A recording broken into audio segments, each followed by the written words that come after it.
ibinunyag ni Ma Salvador na hindi pa nila kayang ipakilala sa publiko ang kanilang anak ni Rambo Nunez na si Maria. Ayon sa aktres, nais nilang protektahan si Maria mula sa mga mapanghusgang netizen na madalas ay pinupuna at binabash ang mga anak ng mga celebrity.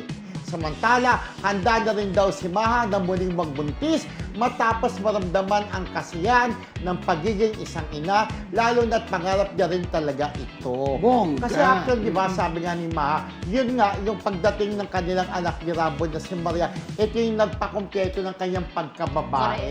Kumbaga, mas naging masaya at exciting ang kanyang personal life nung dumating si Maria. Ano kasi yun eh, fulfillment yun eh, di ba? Ikaw, Mildred, di ba? Oo, sabi nga ni Susmita Sen, di ba? The essence of being a woman. Diba yun? Oo, ano yung pagiging Is a ina. mother. Oo. Sabi naman ni Miss Botswana, Miss Universe 1999, Talagang Botswana. we should celebrate our femininity. Ganon, di ba?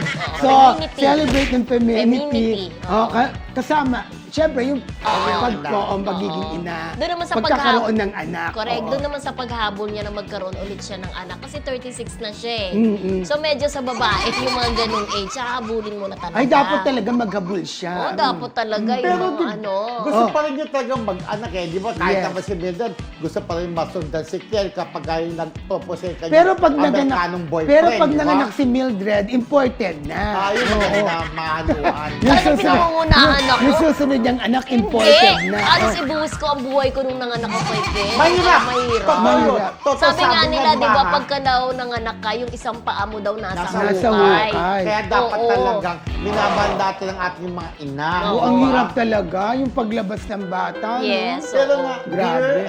Dear Charo. Dear Charo, mahirap maging napakahirap po maging isang ina. Pero syempre, Sana po, maging ina rin ako. mahirap maging isang ina, pero sa una, ang sarap. Tapos sa bandang huli, pag Aray manganganak ko! ka, Uy, linaw! hindi Linawin po mo din yun. sabdang may nagmamahal. Ito naman, yung masarap may feeling na yung tatay mo, nabigyan mo na ng anak. Ganon ko, no? Pero yun nga, until now, hindi natin nakikita ang itsura ni Baby Maria. Oo. O, hindi Kasi natin nga, siya mablema. Kasi Oo. katulad nung anak ni Pauline, Ni Luis Yung, Manzano. ni Luis Manzano, Oo. yung iba pang mga anak ng celebrities. Binabash. Grabe naman, walang patawad Pati mga anak binabash. True, lalo. Dapat wala din body shaming, Oo. baby shaming. Kaya Naalala dapat lang namin- proteksyonan mo ang anak mo, no? Naalala namin ni Mildred, nandun kami sa bahay ni Pauline Luna, BFF Rodel. Talagang nung binabas yung anak nila si Tali, talagang gusto niyang magdemanda. Oo, Naiintindihan totoo naman yun. namin bilang isang ina na yung anak ko, wag mong idamay. Ako na lang ibas, wag yung anak ko. Tapos sabi naman ni ng mami niya, anak ko na yung pansin mo.